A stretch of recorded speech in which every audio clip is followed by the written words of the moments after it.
ഹൃദയത്തിൽ സൂക്ഷിക്കാൻ ഭാഗം 10. അവന്റെ കണ്ണുകൾ ആ കോവിലകത്തിന്റെ ഓരോ കോണും നിരീക്ഷിക്കുകയായിരുന്നു. അവൻ അറിയാതെ തന്നെ ലക്ഷ്മിയുടെ മുഖം അവന്റെ മനസ്സിലേക്ക് വന്നു. ഇവിടെയാണ് അവൾ ജനിച്ചത്, അവൻ മനസ്സിൽ പറഞ്ഞു. അപ്പൊ തന്നെ ശിവകാർത്തികേയന്റെ ശബ്ദം വീണ്ടും കേട്ടു. ഉദയപുരം കോവിലകം വെറുമൊരു കുടുംബമല്ല, ഒരു ശക്തിയാണ്. ഒരു കാലത്ത് ഈ മുഴുവൻ പ്രദേശവും നിയന്ത്രിച്ചിരുന്ന രാജവംശം. അവന്റെ ശബ്ദത്തിൽ അഭിമാനവും എന്തോ മറച്ചുവെച്ചൊരു വേദനയും ഉണ്ടായിരുന്നു. മാധവ് പതിയെ അവനെ നോക്കി. ശിവകാർത്തികേയന്റെ കണ്ണുകൾ അപ്പോഴും ആ കോവിലകത്തേക്കായിരുന്നു. ആ കണ്ണുകളിൽ ഒരു സാധാരണ ജോലിക്കാരന്റെ ഭാവമല്ലായിരുന്നു. ആ നിമിഷം മാധവിന്റെ മനസ്സിൽ വീണ്ടും അതേ ചോദ്യം ഉയർന്നു. ഈ ശിവകാർത്തികേയൻ ശരിക്കും ആരാണ്? കോവിലകത്തിന്റെ പ്രധാന കവാടത്തിലേക്ക് കാർ കയറാൻ പോകുമ്പോഴായിരുന്നു ശിവകാർത്തികേയൻ പെട്ടെന്ന് ബ്രേക്ക് അമർത്തിയത്. വണ്ടി പതിയെ നിന്നു. മുന്നിൽ കല്ലിൽ കൊത്തിവെച്ച വലിയ അക്ഷരങ്ങളിൽ ഉദയപുരം കോവിലകം എന്ന് എഴുതിയിരിക്കുന്ന പഴയ രാജകീയ കവാടം. അവിടെ നിന്ന് അകത്തേക്ക് നീളുന്ന പാത മുഴുവൻ വൻ മരങ്ങൾ ചുറ്റി നിന്നിരുന്നു. ശിവകാർത്തികേയൻ ഒരു നിമിഷം റിയർവ്യൂ മിററിലൂടെ എല്ലാം നോക്കി. പിന്നെ പറഞ്ഞു, ഒരു പ്രധാന കാര്യം പറയാൻ മറന്നുപോയി. അവന്റെ ശബ്ദത്തിലെ ഗൗരവം കേട്ടതും എല്ലാവരും ശ്രദ്ധിച്ചു. നിങ്ങളുടെ പേരുകൾ തീരുമാനിച്ചിട്ടുണ്ടോ? പേര്? ഉദയൻ ചുളിഞ്ഞ മുഖത്തോടെ ചോദിച്ചു. അതെ, സച്ചിയുടെ പേര് മാറ്റണ്ട, അതിന്റെ ആവശ്യമില്ല. അവനെ ഇവിടെയുള്ളവർക്ക് അറിയാം. പക്ഷേ ബാക്കി എല്ലാവരുടെയും പേര് മാറ്റി പറയണം, പ്രത്യേകിച്ച് സന്ദീപിന്റെ. നിങ്ങൾ ഇവിടെ വന്നിരിക്കുന്നത് സച്ചിയുടെ കൂട്ടുകാരായിട്ടാണ്. അപ്പോൾ നിങ്ങളുടെ പേരും ശ്രദ്ധിക്കും. കാരണം സച്ചിയുടെ അച്ഛനെങ്ങാനും എപ്പോഴെങ്കിലും ഫോണിൽ വിളിച്ച് ഇവിടെ സംസാരിച്ചാൽ നിങ്ങളുടെ പേര് ഇവിടെ നിന്ന് ആരെങ്കിലും അങ്ങോട്ട് പറയുമ്പോൾ അത് അയാൾക്ക് അറിയാൻ പാടില്ലാത്ത പേരായിരിക്കണം. ഇപ്പൊ മാധവ്, ഉദയൻ എന്നൊക്കെ പറയുമ്പോൾ പെട്ടെന്ന് അയാൾക്ക് മനസ്സിലാവും നിങ്ങളുടെ പേര്. അതുകൊണ്ടാണ് നിങ്ങളുടെ പേര് മാറ്റണമെന്ന് പറഞ്ഞത്. പ്രത്യേകിച്ച് സ്വന്തം മകന്റെ സന്ദീപ് എന്ന പേര്. അതുകൊണ്ട് പേര് കണ്ടുപിടിക്കണം. എനിക്ക് നിങ്ങളെ അകത്ത് പരിചയപ്പെടുത്തേണ്ടതാണ്. അതുകൊണ്ട് എന്ത് പേരാണ് പറയേണ്ടത് എന്ന് ഇപ്പൊ തന്നെ തീരുമാനിക്കണം. ഒരു നിമിഷം വണ്ടിക്കുള്ളിൽ നിശബ്ദത നിറഞ്ഞു. എന്നാ നീ തന്നെ ഒരു പേരിട്, നവീൻ ചിരിച്ചുകൊണ്ട് പറഞ്ഞു. ഇവിടെ വന്ന് നിൽക്കുമ്പോൾ എന്റെ സ്വന്തം പേര് പോലും ഞാൻ മറന്നു പോകുന്നു. വല്ല മാർത്താണ്ഡൻ തമ്പുരാൻ എന്നോ പഴശ്ശിരാജ എന്നൊക്കെ പറയാനാ എനിക്ക് തോന്നുന്നത്. അത് കേട്ട് ശിവകാർത്തികേയന്റെ ചുണ്ടിൽ ചെറിയൊരു പുഞ്ചിരി വിരിഞ്ഞു. ശരി, ഞാൻ തന്നെ പറയാം. പിന്നെ ആദ്യം മാധവിനെ നോക്കി. മാധവ്, ഇവിടെ നിന്റെ പേര് ആദിത്യൻ എന്നാണ്. മാധവ് ഒരു നിമിഷം ആ പേര് മനസ്സിൽ ആവർത്തിച്ചു. ആദിത്യൻ, തമ്പുരാൻ ലുക്ക് ഉണ്ടല്ലോ, നിനക്ക് ചേരും, ഉദയൻ ചിരിച്ചുകൊണ്ട് പറഞ്ഞു. ശിവകാർത്തികേയൻ പിന്നെ ഉദയനെ നോക്കി. ഉദയൻ, നിന്റെ പേര് അഭിമന്യു. ഓഹ്, ഒരു ഹീറോ പേരാണ്, നവീൻ പറഞ്ഞു. അത് കേട്ട് എല്ലാവരും പുഞ്ചിരിച്ചു. പിന്നെ അവന്റെ കണ്ണുകൾ നവീനിലേക്ക് നീങ്ങി. നവീൻ, നിന്റെ പേര് വിഷ്ണു. കൊള്ളാം, സിമ്പിളും ക്ലാസിക്കും, ഓർത്തിരിക്കാൻ പറ്റിയ പേര്. ഇത് ഞാൻ മാനേജ് ചെയ്യും. നവീൻ തല കുലുക്കി. ശരത്, നിന്റെ പേര് കിരൺ വർമ്മ. അയ്യോ, പേര് കേട്ടാൽ തന്നെ ഞാൻ വലിയ കോവിലകത്തെ ഇളയ തമ്പുരാനാണെന്ന് തോന്നുമല്ലോ. നിന്നെ കണ്ടാലും അങ്ങനെ തന്നെയാ തോന്നുക, സച്ചി ചിരിച്ചുകൊണ്ട് പറഞ്ഞു. പിന്നെ ശിവകാർത്തികേയൻ സന്ദീപിനെ നോക്കി. സന്ദീപ്, ഇവിടെ നീ അറിയപ്പെടുക രോഹിത് എന്ന പേരിലാണ്. സന്ദീപ് കണ്ണട ശരിയാക്കി. രോഹിത്, കൊള്ളാം. പക്ഷേ നിങ്ങൾ ഓർക്കണം, ശിവകാർത്തികേയന്റെ ശബ്ദം വീണ്ടും ഗൗരവത്തിലായി. അകത്ത് കയറിയ ശേഷം ആരും അബദ്ധത്തിൽ പോലും യഥാർത്ഥ പേരുകൾ വിളിക്കരുത്. അവൻ നേരെ മാധവിനെ നോക്കി. അവിടെ ഓരോ ചുമരിനും പോലും ചെവിയുണ്ട്. ആ വാക്കുകൾ കേട്ടതും എല്ലാവരുടെയും മുഖം ഗൗരവത്തിലായി. മാധവ് പുറത്തേക്ക് നോക്കി. വലിയ കവാടം, അതിനകത്ത് മറഞ്ഞു കിടക്കുന്ന രഹസ്യങ്ങൾ. എല്ലാവർക്കും മനസ്സിലായോ? ശിവകാർത്തികൻ ചോദിച്ചു. എല്ലാവരും തല കുലുക്കി. അത് കണ്ടതും അവൻ വീണ്ടും കാർ സ്റ്റാർട്ട് ചെയ്തു. കാർ പതിയെ കവാടം കടന്ന് അകത്തേക്ക് നീങ്ങി. വലിയ വൃക്ഷങ്ങളുടെ നിഴൽ മറികടന്ന് രാജകീയമായ ആ കൊട്ടാരത്തിലേക്ക്. ഒടുവിൽ കോവിലകത്തിന്റെ പ്രധാന വാതിലിന് മുന്നിൽ കാർ വന്നു നിന്നു. എല്ലാവരുടെയും ഹൃദയമിടിപ്പ് അറിയാതെ ഉയർന്നു. കാറിൽ നിന്നും ഓരോരുത്തരായി പുറത്തേക്കിറങ്ങിയ അവർ അത്ഭുതത്തോടെ ചുറ്റും നോക്കി നിന്നു. ഇതുവരെ സിനിമകളിൽ മാത്രം കണ്ടിരുന്ന ഒരു ലോകം പോലെ അല്ല, അതിലും അതിശയകരമായ ഒരു അനുഭവം. ഉദയപുരം കോവിലകം മുന്നിൽ തല ഉയർത്തി നിന്നു. വലിയ തേക്കിൻമര വാതിൽ, അവയിൽ മുഴുവൻ കൈകൊണ്ട് കൊത്തിയ പുരാതന രൂപങ്ങൾ. രണ്ടു ഭാഗത്തായി ഉയർന്നു നിൽക്കുന്ന കരിങ്കൽ തൂണുകൾ, മുകളിൽ തൂങ്ങിയ വെങ്കല വിളക്കുകൾ. ആ വീടിന്റെ പ്രധാന വാതിലിന് പോലും ഒരു രാജമന്ദിരത്തിന്റെ കവാടം പോലെ തോന്നിച്ചു. ഇത് കോവിലകാണോ കൊട്ടാരാണോ? ഉദയൻ അറിയാതെ പറഞ്ഞു. നവീൻ മിണ്ടാതെ നിന്നു. അവന്റെ കണ്ണുകൾ ആ കെട്ടിടത്തിന്റെ ഓരോ ഭാഗവും നോക്കിക്കാണുകയായിരുന്നു. അവരുടെ എല്ലാവരുടെയും നോട്ടം കണ്ട് ചെറിയൊരു പുഞ്ചിരിയോടെ ശിവകാർത്തികേയൻ വരൂ എന്ന് പറഞ്ഞ് അവരെ അകത്തേക്ക് ക്ഷണിച്ചുകൊണ്ട് അവൻ ആദ്യം അകത്തേക്ക് കയറി. പുറകെ അവരും. അകത്തേക്ക് കയറുന്ന നിമിഷം തന്നെ എല്ലാവരും അവിടെ നിശ്ചലമായി. മുന്നിൽ വിശാലമായ ആ വലിയ ഹാൾ, പഴമയുടെ പ്രൗഢി മുഴുവൻ നിലകൊള്ളുന്ന ഒരു അകത്തളം. വലിയ മരത്തൂണുകൾ നിരയായി ഉയർന്നു നിൽക്കുന്നു. മുകളിൽ തേക്കിൻ മരത്തിൽ തീർത്ത കൊത്തുപണികൾ. ചുമരുകളിൽ പഴയ രാജാക്കന്മാരുടെയും തമ്പുരാട്ടിമാരുടെയും ചിത്രങ്ങൾ. ഒരു വശത്ത് പുരാതന വാളുകളും കുന്തങ്ങളും അലങ്കാരമായി വെച്ചിരിക്കുന്നു. ഹാളിന്റെ നടുവിൽ തൂങ്ങി നിന്ന വലിയ ക്രിസ്റ്റൽ ചാൻഡിലിയർ വെളിച്ചം പകർന്നു നിൽക്കുന്നു. പഴയ ചന്ദനത്തിന്റെയും തേക്കിൻ മരത്തിന്റെയും ഗന്ധം ആ അന്തരീക്ഷം മുഴുവൻ നിറച്ചു. ഇവിടുത്തെ ഓരോ ചുമരിനും പോലും കഥ പറയാനുണ്ടെന്ന് തോന്നുന്നു. ഉദയൻ പതിയെ പറഞ്ഞു. ശിവകാർത്തികേയൻ അവനെ നോക്കി ചെറുതായി പുഞ്ചിരിച്ചു. ഉണ്ട്, അവൻ പതുക്കെ പറഞ്ഞു. ഒരുപാട് കഥകൾ. പിന്നെ അവൻ വലിയ സോഫയിലേക്ക് കൈ ചൂണ്ടി. ഇരിക്കൂ. എല്ലാവരും പതിയെ ചെന്നു. ആ രാജകീയ അന്തരീക്ഷത്തിൽ പോലും എന്തോ ഒരു അജ്ഞാത ഭയം എല്ലാവരുടെയും ഉള്ളിൽ നിറഞ്ഞു നിന്നു. അപ്പോഴേക്കും അകത്തുനിന്ന് മുണ്ടും നേരിയതും ധരിച്ച് 3 സ്ത്രീകൾ നടന്നു വന്നു. പ്രായം ചെന്നിട്ടും മുഖത്തെ രാജകീയ ഭംഗി മങ്ങിയിരുന്നില്ല. അവരുടെ നടപ്പിലും നോട്ടത്തിലും പോലും ഒരു അധികാരമുണ്ടായിരുന്നു. അവരെ കണ്ട നിമിഷം തന്നെ എല്ലാവരും സ്വാഭാവികമായി എഴുന്നേറ്റ് നിന്നു. ശിവകാർത്തികേയൻ മാധവിനെയും കൂട്ടരെയും നോക്കി ചെറിയൊരു പുഞ്ചിരിയോടെ പറഞ്ഞു. ഇവരാണ് ഈ കോവിലകത്തെ തമ്പുരാട്ടിമാര്. ആ വാക്കുകൾ കേട്ടതും എല്ലാവരും ബഹുമാനത്തോടെ അവരെ നോക്കി. മൂത്ത തമ്പുരാട്ടിയുടെ കണ്ണുകൾ നേരെ സച്ചിയുടെ നേരെ നീങ്ങി. സച്ചിയെ ഞങ്ങൾക്കറിയാം, അവർ ചെറുതായി പുഞ്ചിരിച്ചുകൊണ്ട് പറഞ്ഞു. അത് കേട്ടതും സച്ചി ചിരിക്കാൻ ശ്രമിച്ചു. ബാക്കിയുള്ളവർ? രണ്ടാമത്തെ തമ്പുരാട്ടി ചോദിച്ചു. ഇവരെല്ലാം സച്ചിയുടെ കൂട്ടുകാരാണ്. ശിവകാർത്തികേയൻ മറുപടി നൽകി. അതെയോ മക്കളെ? ഇളയ തമ്പുരാട്ടി സ്നേഹത്തോടെ ചോദിച്ചു.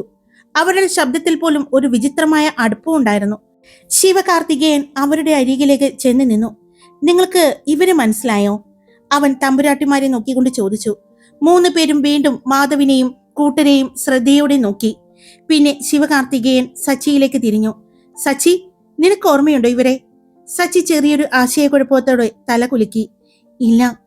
അങ്ങനെയെങ്കിൽ നമുക്ക് എല്ലാവർക്കും ഒന്ന് പരിചയപ്പെടാം അല്ലേ? അവൻ ആദ്യം മുന്നോട്ട് നിന്ന് മൂത്ത തമ്പുരാട്ടിയെ നോക്കി. ഇവരാണ് ഉദയപുരം കോവിലകത്തെ മൂത്ത തമ്പുരാട്ടി, ശാരദാദേവി തമ്പുരാട്ടി. അവർ എല്ലാവരെയും നോക്കി മനോഹരമായി പുഞ്ചിരിച്ചു. തമ്പുരാട്ടിയുടെ ഭർത്താവ് പ്രൊഫസറാണ് അനന്തരാമവർമ്മ. കൊൽക്കത്ത യൂണിവേഴ്സിറ്റിയിലെ ചരിത്ര വിഭാഗം മേധാവിയായിരുന്നു. മാധവ് ശ്രദ്ധയോടെ കേട്ടുനിന്നു. ശിവകാർത്തികേയൻ പിന്നെ രണ്ടാമത്തെ തമ്പുരാട്ടിയുടെ അടുത്തേക്ക് തിരിഞ്ഞു. ഇവരാണ് സാവിത്രി ദേവി തമ്പുരാട്ടി. അവരും പുഞ്ചിരിച്ചു. തമ്പുരാട്ടിയുടെ ഭർത്താവ് അഡ്വക്കേറ്റ് വിക്രം വർമ്മ.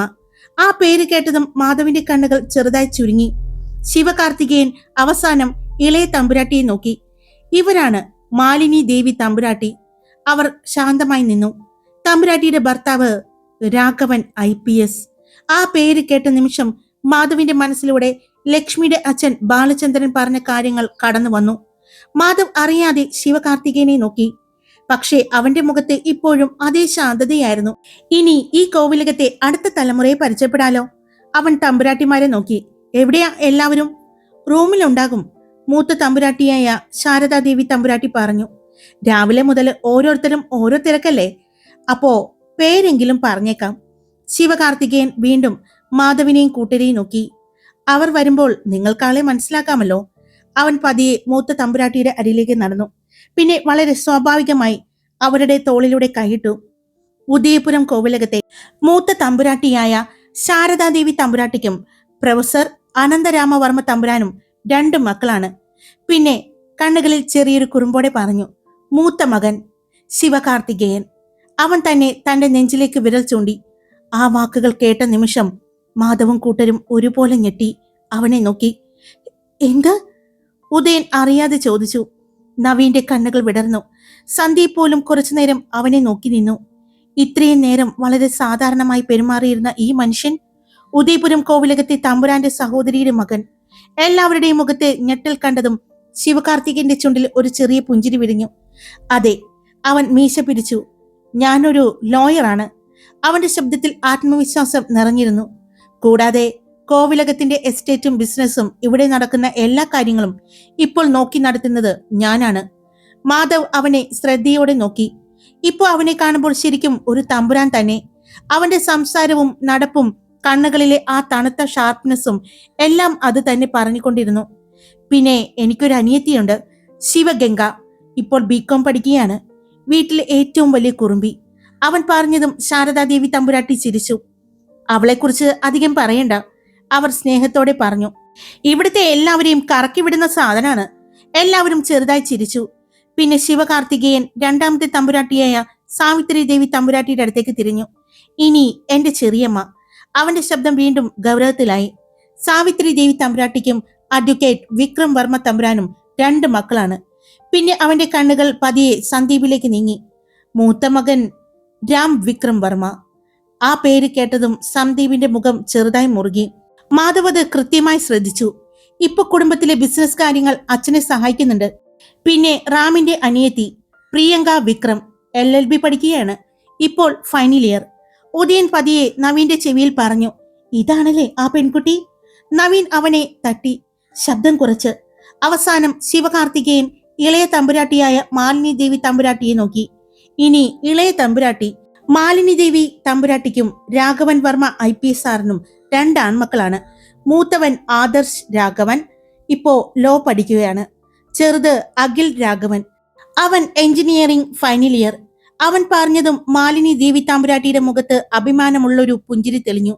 മാധവ് എല്ലാവരെയും ശ്രദ്ധിച്ചുകൊണ്ടിരുന്നു. ഈ കോവിലകത്തെ ഓരോരുത്തരുടെയും ഈ ചിരികൾക്ക് പിന്നിൽ എന്തോ ഒളിഞ്ഞിരിക്കുന്നു എന്ന് അവന്റെ മനസ്സ് വീണ്ടും വീണ്ടും പറഞ്ഞുകൊണ്ടിരുന്നു. ഉച്ച തിരിഞ്ഞ സൂര്യന്റെ വെളിച്ചം ഉദയപുരം കോവിലകത്തിന്റെ പഴക്കമേറിയ ജനാല ചില്ലകൾക്കിടയിലൂടെ അകത്തേക്ക് പതിഞ്ഞിരുന്നു. ആ പ്രകാശത്തിന് പോലും ഒരു രാജകീയ ഭംഗിയുണ്ടായിരുന്നു.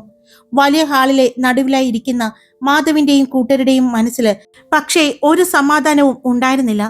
ശിവകാർത്തികേയൻ പറഞ്ഞ ഓരോ വാക്കും അവരുടെ ഉള്ളിൽ പുതിയ ചോദ്യങ്ങൾ ചോദിച്ചുകൊണ്ടിരുന്നു. ഉത്തരമറിയാത്ത ചോദ്യങ്ങൾ. അപ്പോഴാണ് അകത്തുനിന്ന് ചില ജോലിക്കാർ വെള്ളി ട്രേകളിൽ വിവിധതരം ജ്യൂസുകളും പലഹാരങ്ങളും കൊണ്ടുവന്നത്. കഴിക്കൂ മക്കളെ, മൂത്ത തമ്പുരാട്ടി ശാരദാദേവി തമ്പുരാട്ടി സ്നേഹത്തോടെ പറഞ്ഞു. അവരുടെ ശബ്ദത്തിൽ ഒരു അമ്മയുടെ സ്നേഹം ഉണ്ടായിരുന്നു. പക്ഷേ ആ സ്നേഹത്തിന് പിന്നിൽ ഒളിഞ്ഞിരിക്കുന്നൊരു വേദനയുണ്ടോ? മാധവ് ആലോചിച്ചു. ശിവകാർത്തികേയൻ ഒരു ഗ്ലാസ് എടുത്തുകൊണ്ട് സോഫയിലേക്ക് ചാരിയിരുന്നു. അമ്മേ, കുറച്ച് ദിവസങ്ങൾ ഇവർ ഇവിടെ ഉണ്ടാകും. ഈ നാടും സ്ഥലങ്ങളും ഒക്കെ കാണാൻ. അവൻ വളരെ സ്വാഭാവികമായി പറഞ്ഞു. ഇപ്പോൾ ഇവരൊക്കെ എന്റെയും കൂട്ടുകാരാണ്. അവൻ ചെറിയൊരു ചിരിയോടെ കൂട്ടിച്ചേർത്തു. അതിനെന്താ, ഇവിടെ നിന്നോട്ടെ, ഇളയ തമ്പുരാട്ടി മാലിനി ദേവി തമ്പുരാട്ടി പറഞ്ഞു. അത് കേട്ടതും ശിവകാർത്തികേയൻ ഒന്ന് തല കുലുക്കി. അത് വേണ്ട ചെറിയമ്മേ, ഇവർ നമ്മുടെ റിസോർട്ടിലാണ് താമസിക്കുന്നത്. ആ വാക്കുകൾ കേട്ട നിമിഷം മാധവും കൂട്ടരും വീണ്ടും പരസ്പരം നോക്കി. നമ്മുടെ റിസോർട്ട്? അവരുടെ മനസ്സിൽ വീണ്ടും ആ സംശയം ശക്തമായി. അപ്പോൾ അവർ താമസിക്കുന്ന ആ ആഡംബര റിസോർട്ടും ഈ കോവിലകത്തിൻ്റെതാണോ?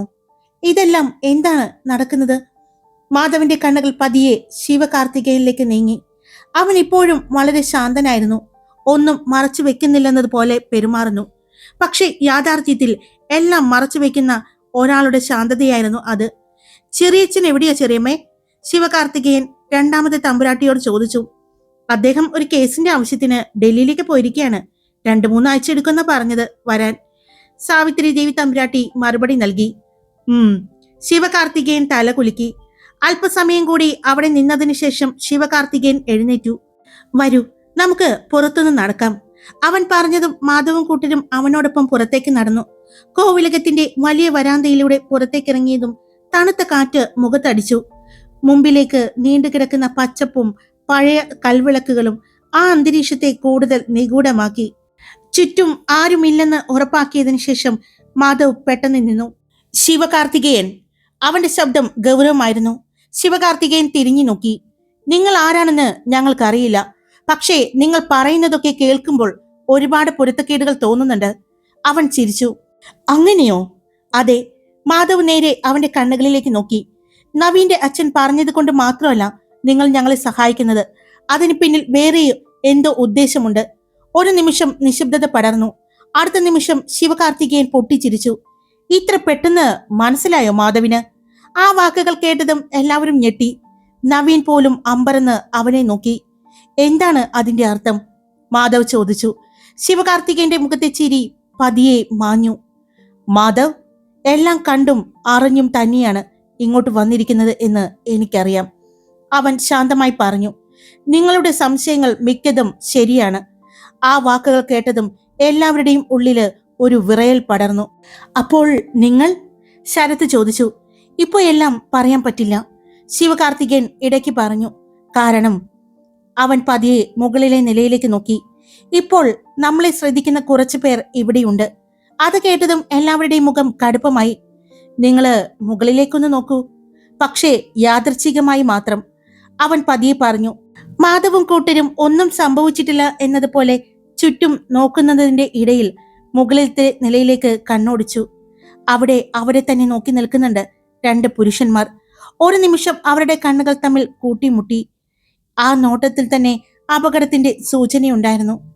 മാധവിന്റെ മുഖം മുറുകി. ശിവകാർത്തികേയൻ വീണ്ടും സംസാരിച്ചു.